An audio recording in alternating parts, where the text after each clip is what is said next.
regarding Islam, not only the hadith. He needs to be really good in Arabic. He needs to be really good in hadith, which hadith to accept, which hadiths are not really authentic. He needs to be really good when it comes to the tafsir of Quran. He needs to be good in ilm al-rijal. There's so many subjects that he needs to be good in. And even when he is good in a lot of subjects, a question might come in. When we have a hadith, one hadith is saying one thing, the other hadith in the same book is saying fundamentally the other thing than the first one. Which hadith do we follow then? These are all questions that comes into our mind. So we need to have firm understanding of why are we following a marja? Why are we following a mujtahid before we even start learning fiqh, before we even start acting upon it? Because if we don't have the right taqleed, if we haven't started doing the taqleed of a marja, then maybe a lot of actions that we are doing might not be true as per the rulings of the marja that we were supposed to follow. Let me just give you an example. I think this example is really relevant. Imagine if someone taught you the way to do ghusl. The ghusl was that you need to wash your head and face and obviously your neck. And once you are done with it, then you have to wash your whole body. This is partially true. There are some scholars that allow this type of ghusl, and they say that whenever someone does ghusl like this, it's completely fine. But then there are some other scholars too that necessarily doesn't agree with the other scholars, and then they might turn around and they say, no, the correct way of doing ghusl was that after you have washed your face and neck, you need to wash your right hand, and then you need to wash the left hand, which means not the right hand, the right part of the body and the left part of the body. And then imagine all those namaz that you would have prayed, all those fasting that you would have done. Maybe some of you might have gone for Hajj or Umrah. Everything becomes dubious. Why? Because we didn't have the right understanding of who were we supposed to follow. So in today's class, we will be discussing this. And another part, and inshallah, there are a lot of good brothers that I personally know. They're really good in ikhlaq. They're really good in their faith. And some of them might not be the best, right? But they have a lot of confusion when it comes to the topic of taqleed. They're always questioning, we should not follow anyone. We should only follow ma'asumeen, which is true. Fundamentally, we are only supposed to follow who? Allah, His Messenger, and the infallibles, the ma'asumeen alayhimus salam. But how do we follow them? We can only follow them when we know what are the sayings that they have said and what are the sayings that are not correctly attributed to them. Is that the job of me, or is that the job of someone who is a learned person that will go into the field, that will go into the knowledge and correct some of the hadiths which are not authentic? He would basically select those ones that are authentic and disregard those that are not authentic and try to come with a reconciliation of the hadith and give you the ruling. Do we even have the basic knowledge of going and reading a book? If I give you an assignment, not you guys, if I give an assignment to everyone that's listening to my lecture, to go and read a book, to go and read Wasail al-Shia, 30 volumes, to go and read Bihar al-Anwar, 110 volumes, to go and read Mustadrak al-Wasail, which is around 20 volumes, to go and read some other books that are really huge in volumes, would you happen to even read one page of it? I highly doubt. Why? Because we don't have firm understanding of Arabic. Probably a lot of us, we don't even know how to speak Arabic. We would have to rely on a translation, but there are so many books that have not been translated. Bihar, there are 110 volumes, not whole Bihar is being translated. Then again, we have Tahdib, we have Istibsar. These books are not being translated too. So where would you end up? Then at that point of time, there is a firm understanding that we need to have. It's a basic rule that everyone follows in their life. But the same brothers that are criticizing taqleed, when it comes to the matter of religion, when it comes to the matter of deen, perhaps they forget this rule, right? We need to, firstly, another point which is important to mention is that there are two kinds of taqleed. There's one taqleed that you do in aqidah, like in the fundamental beliefs that you have. That kind of taqleed is not permitted. All the aqaid, all the beliefs that you follow, you have to follow it by your own understanding, by your own proofs that you have that have convinced you, to believe in a certain thing, right? Imagine Tawheed. I wouldn't say Allah is one and there is no one but Him as a God by just saying, oh, my father used to say this. oh, my mother used to say this. Oh, my grandfather used to say this. My friend used to say this. Oh, my friend says this. Oh, because Ayatollah Fulan says this. Ayatollah Ilan says this. Sistani Saab says this. Hamdai Saab says this. No, we can't say this. For you to believe in any fundamental aqidah, you can't do taqleed. With respect to tawheed, why do we believe that Allah, we should only follow Allah, and Allah is the only creator, and He is only worthy to be worshipped? We need to have an intellectual proof. We should have the proof that can prove the existence of Allah. We need to have a proof that can also substantiate that why we believe in one Allah. Why can we have multiple deities? Right? These are all questions that might come into mind, and we need to have fundamental, and we need to have proofs for those things. Inshallah, when we will be going through our Aqidah plus history lectures, we will be mentioning some of them as we go through it. Secondly, likewise, the concept of Nabuwa, likewise the concept of Imama, we need to have the beliefs substantiated by proofs, not because someone has said it, not because I have seen my parents doing that. That's first thing, and that's what in Surah Al-Ma'idah, which is 5th chapter of Quran, 5th surah of Quran, in verse number 104, Allah says, when you say to them, Allah is saying to Prophet that, O Prophet, when you say to them, come to what God has revealed and the Prophet, they say, sufficient to us is the faith that our fathers have followed. So what Allah is saying the people that don't believe, people that doesn't have the right belief, they think that it is enough for us, it is sufficient for us to say that, oh, our father used to believe this, we won't use our brain and we would just follow whatever our father used to do this. Allah says, even though their fathers had no knowledge or guidance. So Allah is saying for you to believe in anything, right? The fundamental beliefs here. The 5 fundamental beliefs that we have: Tawheed, Adala, Nabuwa, Imama, Qiyamah. All these 5, we need to have proper proofs, and inshallah, when we go, as I have said, we'll talk more about it.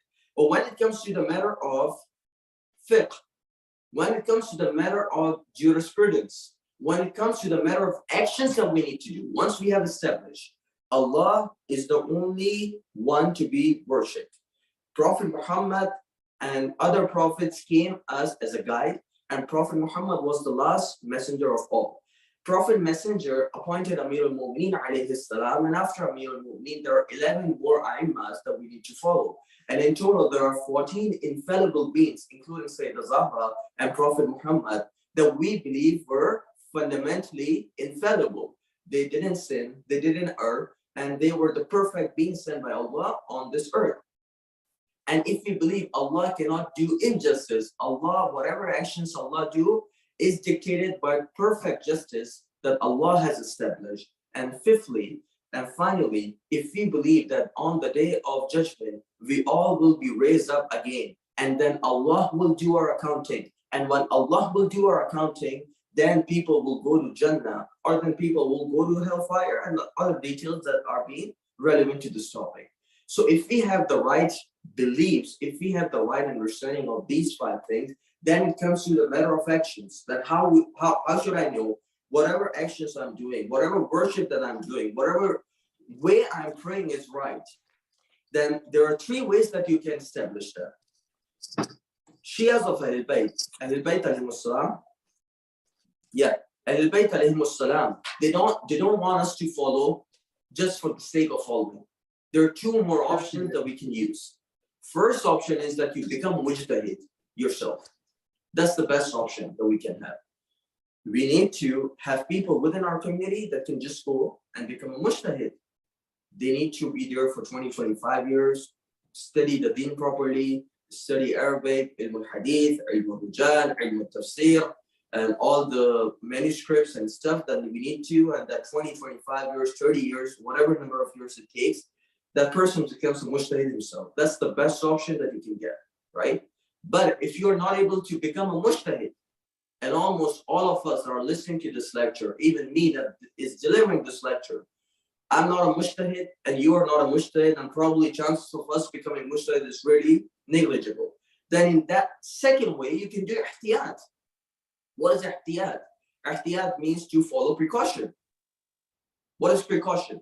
If there are marajis, if you go through all the hadiths, one hadith says that we need to recite 3 times Subhanallah walhamdulillahi wa la ilaha illallah wallahu akbar in 10 rak'ah. And then there is a other hadith that says we need to do it 1 time. There are some scholars that take the third one. There are some scholars that say, no, 1 is fine enough. Then when it comes to the matter of precaution, then we need to do it 3 times. This is called ihtiyat. We need to follow the hardest rule. The hardest rule in a way that would be sufficient for us, that we would know that we have followed the deen properly. This is called what? Ihtiyat. And how would we do ihtiyat? It's another topic. Inshallah, one day we can discuss it more. That's the second way. And for ihtiyat, for us to do is really difficult. Why? Because a lot of times we won't even have the knowledge of what constitutes as an ihtiyat.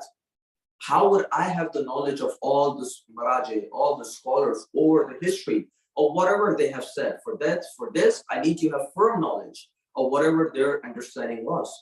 And I need to have a complete understanding of the fiqh. And almost all of us that are going through this lecture or listening to this lecture, almost it is impossible for us to know, or even I would say for myself and for other scholars, it is impossible for us to go through all the books of all the scholars and know what were their rulings and then follow the most difficult of them. Then the only option which is left is doing taqleed, right? So keep this thing in your mind. Taqleed comes at the last. Taqleed comes at the end. When we don't have the other 2 options that we can follow. Problem with our brothers that have problem with the taqleed, they would say that why should we follow someone? We should go and research our own way, and when we have done our research, we would follow whatever our conclusion is, which is excellent. You need to do this, but you need to have fundamental understanding of all the sciences of Islamic knowledge that I have said. You need to have a firm understanding of it. You need to be a PhD, a doctorate in all of them, and then you come with whatever conclusion you have. It is as simple as that. But that would take years. Would you even be able to invest 1 day of your life properly investigating the matter of deen? 90% of those people that are criticizing would say, no, we can't. Right? So in that way, what is the thing that we need to do? We need to do taqleed. That's the only thing that is left. What are the proofs that we have for taqleed? Right? This is important, my brothers and sisters that are listening to this lecture, my uncle and aunties, my younger brothers and sisters. Lecture it is important for you that you need to keep these proofs that I'm mentioning in your mind. Why? Because there are a lot of people that are criticizing. A lot of them that are doing it for the sake of Ahlul Bayt, for their sake of love of Ahlul Bayt, a lot of that. And some of them obviously would have negative intentions to you, but I'm not labeling them negative. I'm just saying a lot of them have sincere love towards Ahlul Bayt, and they have confusions regarding this concept. So if we have the right proofs for the taqleed, then we can convince them, or at least give our point of view, and then leave it upon Allah to, guide them towards this path or not. We won't talk about that, right? Even for our younger brothers and sisters, there's a lot of propaganda that's going around with this matter of taqleed. You will come across people criticizing Marajir, people criticizing Mujtahideen, and for all sorts of reasons they're criticizing, right? But one of the fundamental reasons they're criticizing is that we are slaves in front of them. They put it like this, and we do taqleed of them. So at least of all the misconceptions they have, few misconceptions that has to do with taqleed, we can clear them up if we have the right proof. So I said there are 2 kinds of proof. One is the intellectual proof. The other one are the proofs that we have from the text, the textual proof, right? So we'll go to the first proof, which is intellectual proof. Intellectual proof says that al-ruju'ul jahili ila al-alim. Why is taqleed important? Because the one who doesn't know seeks clarification from one who knows. It is as simple as that. Even if you don't have any intellectual proof, the textual proof, sorry, if you have this one intellectual proof, that should be good enough. How? Imagine if you don't know of how to fix your muscle, and if you have to undergo your surgery, what would you do? Would you Google it out? Would you go on Wikipedia and see what would happen? How would I do my own surgery? Or would you go to a specialist and would say that, doctor, I have gone through this, and I really need someone to look after it and give a proper surgery? Obviously, Wikipedia is not reliable there. Google is not reliable there. YouTube is not reliable there. Putting on a Facebook status and checking what people are saying is not reliable, because it has to do with a fundamental part of your body, which is your muscle, which might be the shoulder that you have. Imagine the shoulder comes out. So at that moment, it is important for us to go to a specialist. And people would wait for months so that they are able to get surgery from the right doctor in the right hospital, right? This is one way. Second thing, something happens in my home regarding my fridge, right? The refrigerator that I have at my home, it's not working. Would I just Google it out? Would I just try to do my own gymnastic? Would I try to do my own understanding and apply that all? Perhaps if I do that, the thing might become worse, from bad to worse. At that moment, I have to call a plumber. I would call, brother, I'm going through this problem. I hope you can fix this, and hopefully you can fix this.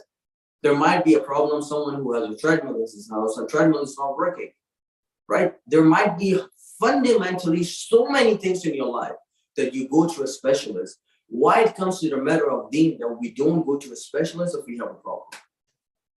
If you have a problem with Ayatollah A or Ayatollah B or Ayatollah C or D, whatever you have problem with, go to Ayatollah A. Go to at least someone who has a proper good knowledge about it. Just don't randomly follow whatever your whims are saying to follow. Whatever your nafs is saying to follow, just don't follow that. Follow someone who has a really good knowledge of deen and ask him, if I come across this problem, what is my thing? Imagine from the time you wake up when you have to go to the washroom and all the time that you have passed throughout the day, you would need someone to clarify what actions that you need to do. You go to washroom, how many times you have to put water in order to do the tahara?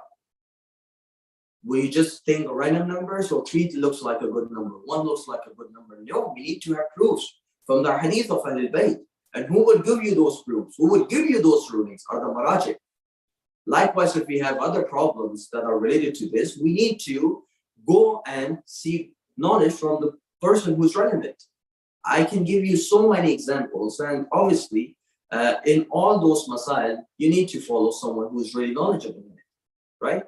That's one intellectual proof that we can use. And this intellectual proof will work for everything, right? So imagine, this is Wasail al-Shia that I have kept, right? This is Wasail. You can just see here, Wasail al-Shia. This is 30 volumes book that I have. This is the 3rd volume that is in my hand. And one volume is how many pages? Let me go through it.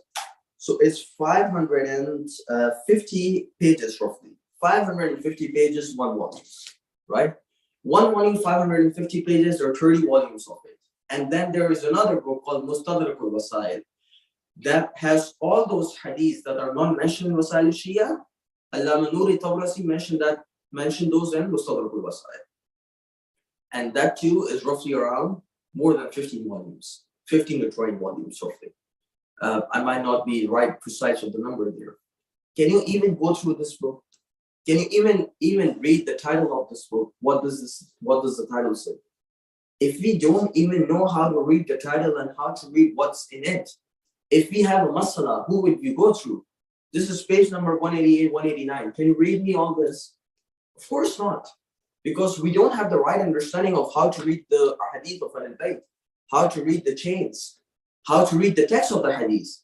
Eventually, we have to go to someone that knows about it. That's one proof. Then second is the proofs that we have from the textual proof that we say, the proofs that we have from whom? From Aim alayhimus salam. And there's a beautiful saying that, look, even at the time of Imam, people were not so, didn't have the opportunity to go and meet Imam every time. And there were a lot of reasons for that.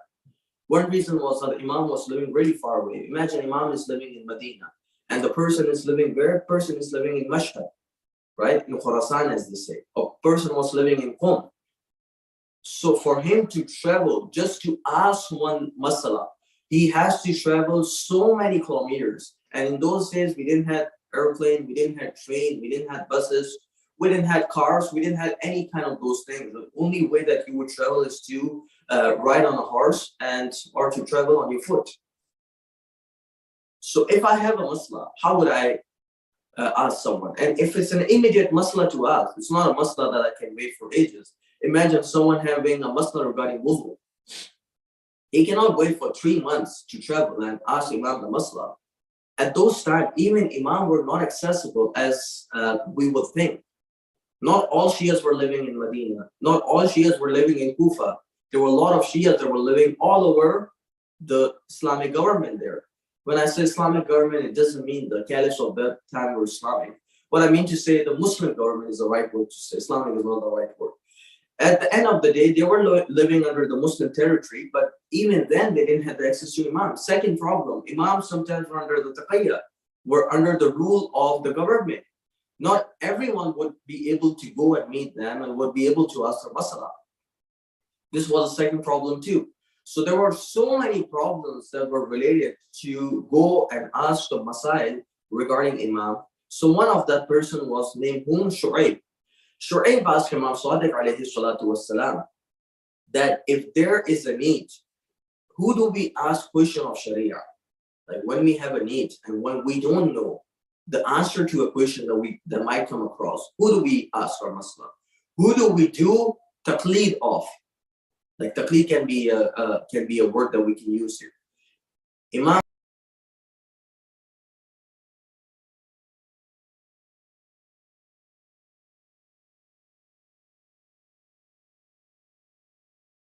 says, "Alayka bil asadi." It is important for you to ask Abu Basir al-Asadi. Abu Basir is one of the famous companions of Imam. So Imam is saying, if you have a masala that you don't know and you cannot access me at that time, at that moment you can ask Abu Basir al-Asadi. Abu Basir is he a ma'asum? No, he's not a ma'asum. But why is Imam asking the guy to ask and go and ask Abu Basir? Because Abu Basir had the knowledge of the hadith. He had spent so many of his time and years living with Imam and understanding the deen and learning the religion. So obviously he has spent so much time. Then people can go and ask him the masala and he would obviously get them the ruling based on the hadith that he has gone through. Likewise, same thing you do with the marja. You don't have the access to Imam Sahib al-Zaman right now. No one has the access. No one can contact him through emails. No one can contact him through WhatsApp, through Telegram, through all the social media we have, through phones. So obviously at that time, if we have a masla, what would we do? Should we just close our eyes and think, okay, this is the masla that I have. Oh Allah, in my dream, tell me the masla. No, that's not the way the Sharia works. You have to go and ask someone who has knowledge of the hadith. Second one is from 8 Imam. So what's first one was from Imam Sadiq. The second one is from whom? From 8 Imam. So Imam said, there was a companion that says that your honor is giving the respect that we live far away from here. Same problem that I mentioned. We cannot visit you very often. Please tell us, how can we seek religious knowledge? Can we count on Yunus ibn Abdul Rahman? So here, they're asking that if we are not able to come and ask you the masala straight up, Mawla, what would we do? Can we ask from Yunus bin Abdul Rahman? Imam says, قال خذ عن يونس ibn Abdul Rahman. That is completely fine. That you can go and ask your masail, ask your masala, that whatever you have, from Yunus ibn Abdul Rahman. Why? Because Yunus was living in the area where the person, the questioner, was living, and Imam was really far away. Imam was living where? In Medina. He migrated to Tus, or he migrated to Masjid around 201 Hijrah. Around like last 2 or 3 years, he spent of his life in Khorasan, in Masjid, where his grave is.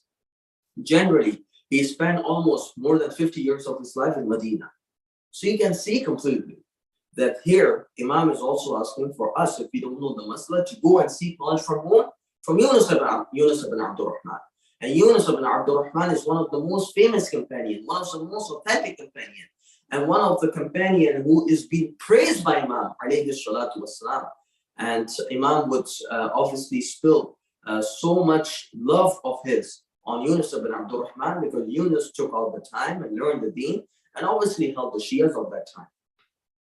Right? So here, another proof that we have, the textual proof that we have that we need to do, TAQLEED.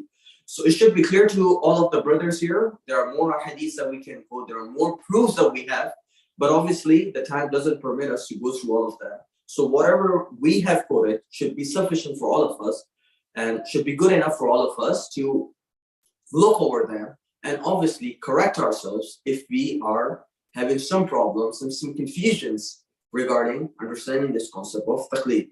This concept of taqleed is not something which is new and which is really old. And finally, Imam Sahib al-Zaman said to Ishaq bin Yaqub, as far as newly occurring circumstances are concerned, Imam is going to where? To Ghaibat al-Kubra. You should turn for guidance to the narrators of our hadith, for they are proof over you just as I am Allah's proof. So again here, Imam is Hujjatullah. And these people that are quoting the hadith, that are quoting the rulings based on a hadith, they are the proofs of Imam over us. Right? So when we follow marja, we just don't fall out of line. These are some of the hadith. Some of them you might say they are weak, but a lot of them are authentic too. Their chains are super authentic. So obviously you can probably say one of them, you can reject one, you can reject two, but if we have plethora of them, if we have a lot of them, then how many can you reject? Obviously at that time we have to accept whatever it is. So what are the conditions of a marja, right? He has to be a Shia, he has to be a male, he needs to be sane, like he needs to be good with his intellect, a legitimate bird, just, he should be living, he should be baligh, he should be mujtahid, and most importantly, he should be most knowledgeable of all. So imagine if you have 3 or 4 maraja, right? Mujtahid, and you need to follow one of them. Who would you follow? You would follow the person who is most knowledgeable of all, right? So how would you identify a person, a marja, who is most knowledgeable of all? That's a question that might come to our mind. So there are different ways that we can do it. One of the ways we can do it, that it's because of your own conviction. Imagine if you are living in Najaf, if you're living in Qom, if you have spent your time in Najaf and Qom and different other Shia seminaries, right? And you have listened to them, you have been in their lectures, and you know like who is really knowledgeable and who has more understanding of the deen. If someone has this much knowledge at that moment, he can follow whatever his own conviction is. But generally, most of us living in North America, most of us living in Pakistan or India or Bangladesh, we don't have that much understanding of what's happening, right? Because we just don't have good knowledge, right? Then there is other way where two just people attest that this person is marja, provided there are no other 2 people that are conflicting with their opinions, right? Then there is a third way, which I would say is the safe way to go, is the group of learned people. There's a committee of learned people. They say that these are the people that you can follow. These are the lists of the people you can follow. And among these lists, if majority of them is saying, okay, this marja or this mujtahid is most knowledgeable of all, then we would do the taqleed of that. So imagine if there is a committee, and there is a committee, obviously, in Qom, and obviously there might be people in Najaf too, that, you know, they go through because they are so learned. These people that are involved in this committee and that is involved in this gathering, they themselves are really knowledgeable. Imagine they are so knowledgeable, they are at least at the level of ijtihad. Then they are the ones that are justifying and understanding who is most knowledgeable of all, right? So they will probably give you a few names. Imagine they might give you the name of Ayatollah Sistani or Ayatollah Makarim Shirazi, Ayatollah Bashir Nashfi, Ayatollah Khamenei. They might give you so many names, right? So in that moment, we can go for the majority of opinion or people that we trust more. We can probably go towards them and we would seek their opinion and probably start out the taqleed, right? So in this way, you would identify which madhab you need to follow. You probably would go to Maulana, which is leading. Let's suppose you go to Bawlil, and you can probably ask Maulana Anis or Syed Razwi or some other scholars. You can go to them and you'd be like, Maulana, I'm starting my taqleed. Which is the person you recommend based on the 3 criteria that our teacher said, right? And those 3 criteria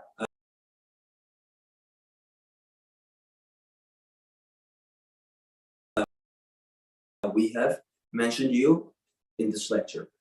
So once you have started doing the you can hear directly from them. Imagine you went to Najaf, you went to Qom, or you went to other place where your marja is.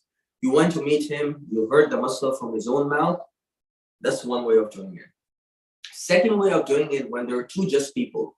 Imagine their masla that Maulana Anis and Maulana Rizvi or some other scholar that you deem that they are really just and they're really authentic. They're telling you something, then you can act upon it. Third is extracting from an authentic source. Imagine you're extracting from their books, from the Risala, imagine from Islamic laws, from Tawzihul Masail, from other books that they have, Minhaj al-Salihin. These books, if you see the masla in their books, and if you're convinced that this book is correctly attributed to them, that's another way you would do it, right? Here I'm just giving you the theory. When it comes to the practical application, inshallah, we will be going through the fiqh and I'll be mentioning the masla. Fourth is that if you have justification or someone that you trust testify, imagine. Here we said two just people. Two just people, probably you might not know them inclusively, right? So if they tell you a masla, you have to act upon it. Here, the fourth way says trustworthy person testifying anything. So it can be someone who might not be a just, who might not be adil, but even then he is authentic person. He's someone that can be trusted upon. So in that scenario too, we can trust them. Imagine you guys are taking knowledge from me. I'm telling you the masla, and you all people, girls and boys, you trust me all. That whatever masla that Jarry Haider is telling is authentic. So in that way, you can even ask me the masla of Atullah Sistani or any other Atullah that you follow, right? And if I tell you the masla, and if you have the conviction that whatever I'm telling is right, then it's good enough for you too. But generally, the way we do is that we go through the book, we go through the text, and we get our rulings from there. So there are some other rulings too that we can go into it, but lastly, I just don't have enough time. 5 things that we generally have in fiqh that you need to keep in your mind. One is there are some actions that are wajib that we need to do, and if we don't do it, then we will commit haram. Second thing is mustahab. Mustahab is everything that is recommended. You don't have to do it, but if you do it, you'll get thawab. You'll get reward from Allah Almighty, but if you don't do it, it is still fine. Like what? Mustahab is when you go for your wudu, then you put water 3 times in your nose. This is mustahab. And washing your face 1 time is wajib. So if you don't do this 3 times, then it's still your wudu is valid. But if you don't wash your face 1 time, then your wudu is not valid, because washing the face is wajib.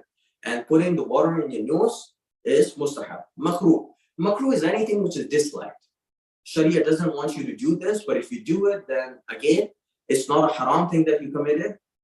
But again, it is something which is disliked. We should refrain from it. So one classical example is someone who is, imagine he has to pee and he pee while standing up. So this is makruh. This is highly disliked. And this is against the rules of Ahlul Bayt, but it is not haram. So imagine if you have an emergency, if you have to do it.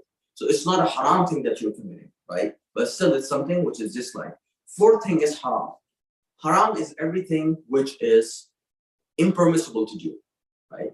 There are so many actions. Backbiting is haram, listening to music is haram, and doing all kinds of like illegal drugs is haram. So there are a lot of things which are haram. The Sharia doesn't permit you to do. 5th thing is mubah. Mubah is everything that you do which is not wajib, which is not mustahab, which is not makruh, which is not haram.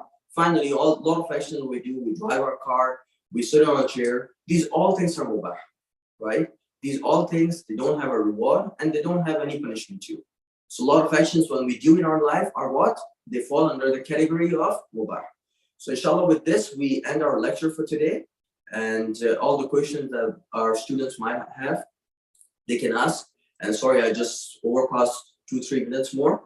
And whatever question that our brothers and sisters had, they can ask. And even the people that are listening online, they can send it to Sister Afshan, and she can probably communicate it to me, and I will give the answer. Jazakallah. Go ahead.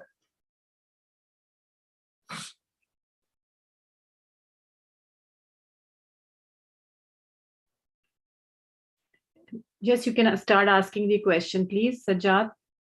Assalamu alaikum. मेरी आवाज आ रही है? Wa alaikum assalam, brother. Go ahead. I have a few questions. First question is for taqleed. When we are choosing taqleed, is there any saying in Quran or any verse in Quran that supports that saying that like we have to choose a taqleed after the imams are gone and the prophets are gone? Is there any saying or verse about that? Yeah, brother. I didn't brought this up because we just didn't have enough time. So I wanted to be more precise with the hadith and textual proof that I was quoting.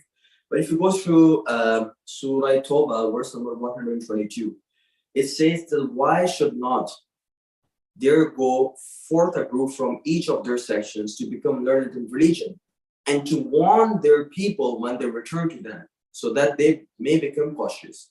So here Allah is saying that it is impossible for our whole community to go and learn the deen properly. So there should be one group of the people that should learn the deen properly.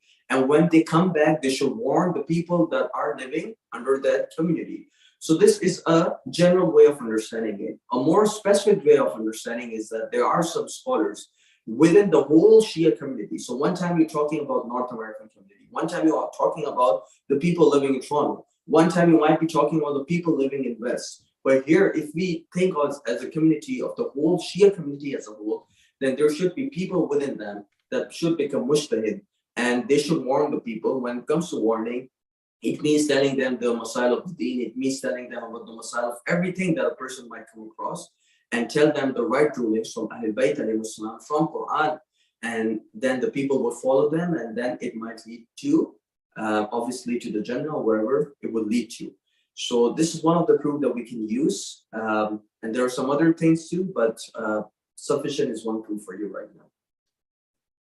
Okay, thank you very much. I have another question. Of course, go ahead. It's about how do we deal with different taqleeds? For example, one taqleed, one mujtahid is saying that no, this is haram, and then another mujtahid is saying no, this is okay. How do we deal with those contradictions? Excellent question, bro. Contradiction, they are not contradiction based on their whims. First, you need to understand, because contradiction is a good word that you use, but sometimes it is used really negatively too. So imagine if one marja is saying it's permissible to do, the other one is saying it's impermissible to do. It's not because of their own whims they want to impose upon it. It's because of their understanding of the textual proofs that we have, based on their understanding of the Quran, based on their understanding of the hadith. Look, we don't have one kind of hadith that comes on one topic. One time there might be a hadith that is whatever proofs that we have. One time there might be a proof that would say it's permissible to do, and there might be another hadith that's saying impermissible to do. So one marja would follow the first one, and he would think the second one is not that authentic. And there might be another scholar that would say the second hadith is more authentic, and the first one is not authentic. So in this, both are following what? Both are following the riwayat. Both are following the marajih. Both are following sorry. At that moment, they're trying to follow and they're trying to extract the ruling of imams, right? But obviously, the manhaj or the methodology that they're implying, one would say one thing and the other would say the other thing. So at the end of the day, it is a contradiction, but it is not because of their negative intention or their whims. That's one point. Now for us, if we have a difference of opinion, so we need to follow our marja, right? Imagine one marja saying something permissible, the other marja saying it is not permissible to do that. So at that moment, if I follow marja, which says it's permissible, so I can act upon it. And if there is a marja that's saying it's not permissible, so for that person who's following the other marja, he should not do upon it. So whichever marja we follow, we need to follow that. Imagine if you're trying to follow multiple marajas. We're trying to do ihtiyat within a given frame, within few marajas. Let's suppose I want to follow Ayatollah A and Ayatollah B, right? So when I'm following both Ayatollah A and Ayatollah B, I want to follow both, right? So one is saying it's permissible, the other one is saying it's impermissible. So at that moment, I go for the hard rule, for the hardest rule, right? The hardest rule is it's impermissible. I would do ihtiyat there, and I won't do that. So these are some of the ways that we can reconcile our differences that we come across. Thank you. Thank you very much. Jazakallah. Is it specifically mentioned in the Quran that music is haram? Yeah, it's a good question. Music, Quran has used a different terminology. Quran has used lahab wa la'ab, right? So even in Surah Al-Jum'ah, when you read the last ayah, it says, وَإِذَا رَأَوْا تِجَارَةً أَوْ لَهْوًا, right? So when these people, O Prophet, that are sitting with you, when they see someone coming in for business, or when they see lahab, right? So then they would leave you standing alone, and they would run away, and they would try to follow their desires of nafs, and they would follow whatever lahab or whatever music that's coming across. So lahab, this terminology is used in Quran. And Salam, in their tafsir of lahab, they have mentioned ghina. So ghina is used for music. So they have mentioned ghina as one of the understanding that they can have from the terminology of lahab, right? And there are other hadiths too that we have on this topic. Not all musics are haram. There are some musics that are haram, and then there are some music that is permissible for us to listen. It's a whole discussion that we can have in one of the classes, and we can go through more rulings regarding that. Thank you. Thank you.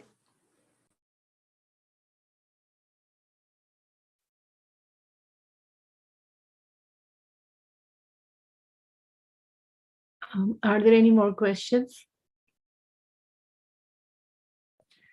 Yes. Go ahead, brother. So can we follow a fatwa of any other mujtahid other than those whose taqleed we are following? That's an excellent question, brother. I'm glad that you brought this in. Jazakallah first. No, we can't. If we follow one marja, we need to follow whatever fatwa they are mentioning. These are the rulings of Ayatollah Sistani, Ayatollah Khamenei, and other scholars. When you are following one marja, it's a concept called tab'id fi taqleed. Some marajim might allow it, but generally the top marajis right now, Ayatollah Sistani and Khamenei, Ayatollah Khamenei, and Ayatollah, even I think Ayatollah Sayyid al-Hakim, who just passed away. These marajis, they don't allow it. So when they have said it's a fatwa, then you have to follow the fatwa. But if they have used the word ihtiyatul wajib, or if they have used word ta'ammul or ishkal, these are some of the terminologies that they used, and they are saying there that they don't have the fatwa at that moment. They are just giving you the ihtiyat. When they give you the ihtiyat,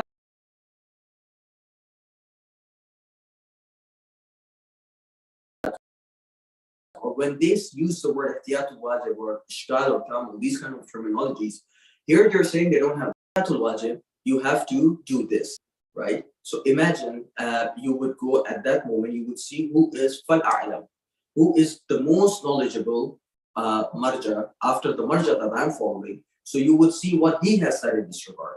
So if he has said that it is not important to do so, then we can follow the fal-a'lam only when our own marja has used ihtiyat wajib.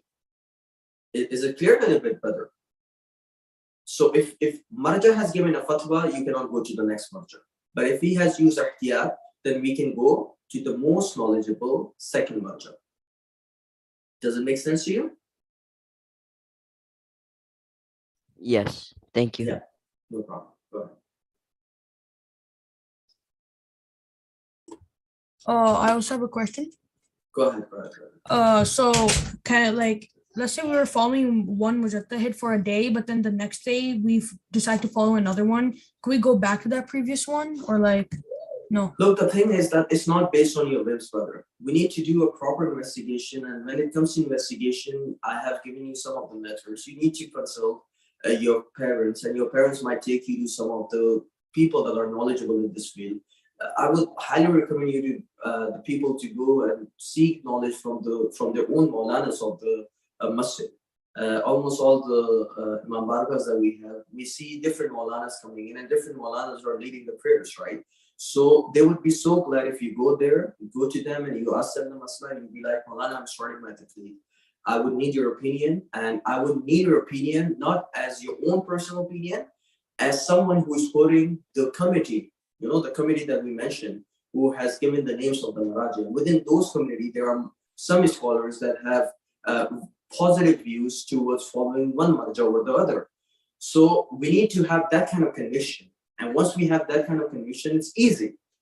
It might just take you a week or two, But during that week, you can just do a little bit of ikhtiyar. You can act on the hardest of the ruling. And then within 1 or 2 weeks, when you do your investigation yourself, along with the help of your parents, along with the help of your own, the scholars that you have gone through, then you can make up the mind and then you only follow that person.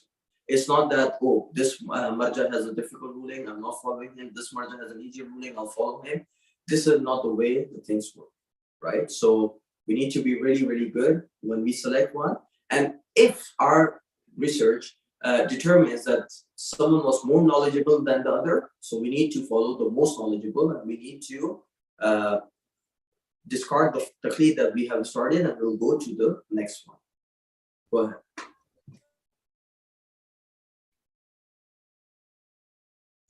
I have another question. It is, Yeah, what you if, God forbid, the mujtahid or the taqleed you're following, one of his or her ruling is haram?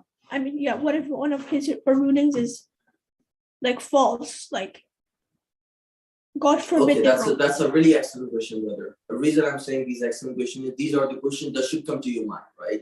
And I'm glad these are coming in because I cannot come across and I cannot try to cover the whole topic. So whatever your questions are, these are really important, not only for yourself, for the people that are listening to it, and even for myself too. Look, your hujjah is that you were following a mujtahid, right? So on the day of judgment, when you go there and when you see and when Allah will be doing your accounting, He will say, I try to follow the marja with my own understanding, with these things that Brother Jarry was telling us. And this marja was telling these rulings, and I followed that to the letter and the spirit. And once I have done it, then Allah won't hold you accountable. He would come to that marja and would say that, why did you give this ruling? Imagine thinking that ruling is not correct entirely, right? Then the marja would give his proof that, oh Allah, I saw this ruling in this book, and this was a hadith that I was going through, and this hadith was authentic, and that's why I gave this ruling. And I didn't know that this hadith was not authentic because as per the methodology that I was using, it turned around and it, as per my investigation, this hadith was authentic, and this was the reason I gave this masala. So at that moment, Allah will not hold accountable to that person because he used all the beliefs that he had, all the investigation he can kind of come across. Because it's easier for me to say one hadith, but mujtahid is not using one hadith. He's using other principles of ilm al-usul, ilm al-fiqh, and other things that he's doing.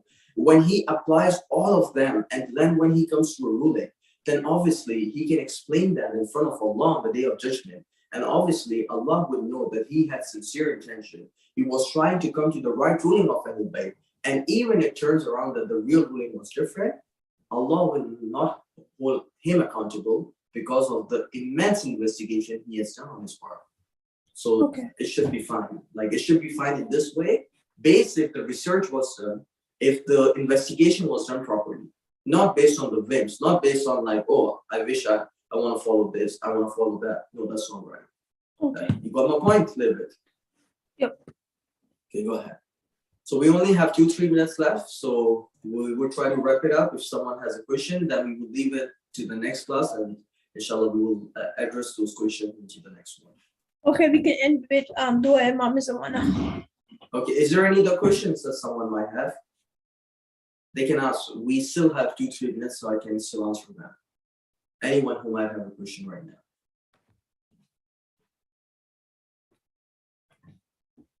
Okay, that's fine. I don't think so anyone has it. Yeah, please recite dua Zaman, please. Go ahead.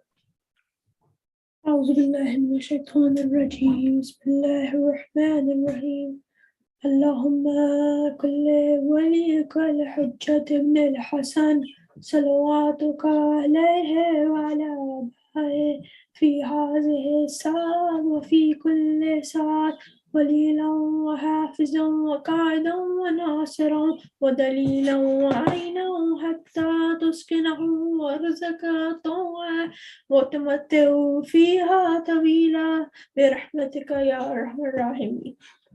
So inshallah, I'll see you week after the next week, and we will be having class